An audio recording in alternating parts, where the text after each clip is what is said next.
Mbwame mbutalopanza jo mankenda mbudiame vuilu mulu vila lonsundi kansi sediame vuilu mulu vila lwakingoyi idina mono imwe nsundi kingoyi kwame bambuta yeba yaya yenge keno yenge keno yenge mutatu kamase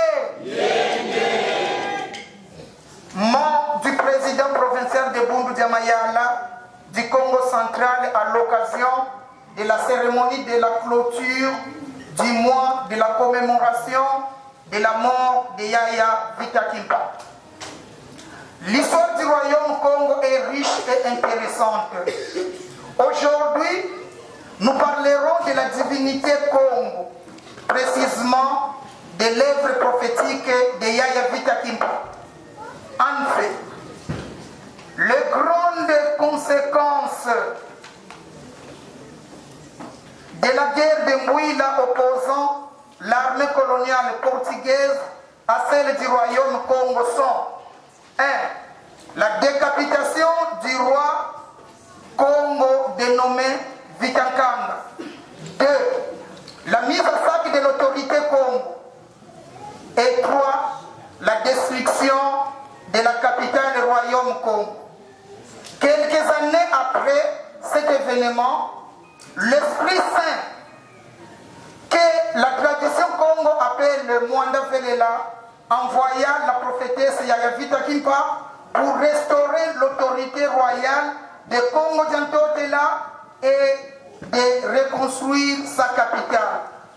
Dans sa mission divino-politique, elle est parvenue à récupérer les insignes royaux détenus par les envahisseurs et à reconstruire Mbanza Congo.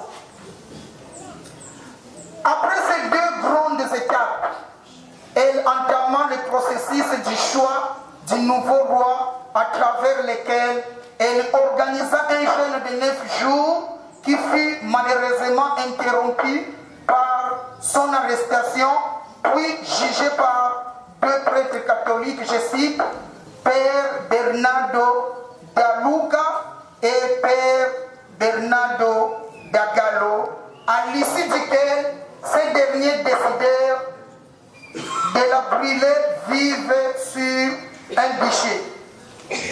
Les ennemis de la divinité Congo ont cru avoir mis fin à l'œuvre prophétique de Yaya Vitakimpa, mais elle fut poursuivie par plusieurs autres prophètes, je cite, Mukambianda Munga, Fumukimbangu, et tant d'autres jusqu'à l'apparition de Mfumune Mwandansemi qui fonda le mouvement mystico-politique Bundu Congo, dont la mission ne s'écarte pas à celle de Yaya Vitakimpa.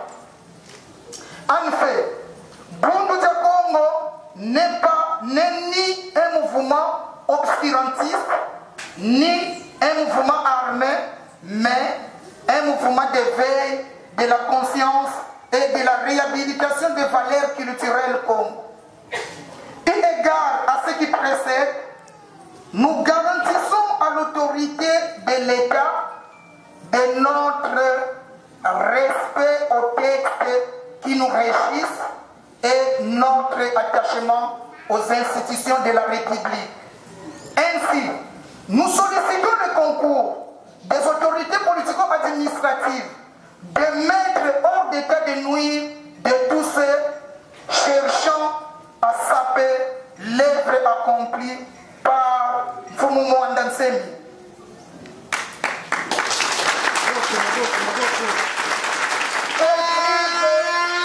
La République démocratique du Congo, que vive le chef de l'État, son Excellence Félix Antoine Tshisekedi Tshilombo, que vivent les institutions de la République démocratique du Congo, que vive son Excellence Monsieur le gouverneur du Congo central, Grace Bilolo, que vive Bundu Congo, que vive Kabu Dialulandu, nous vous remercions.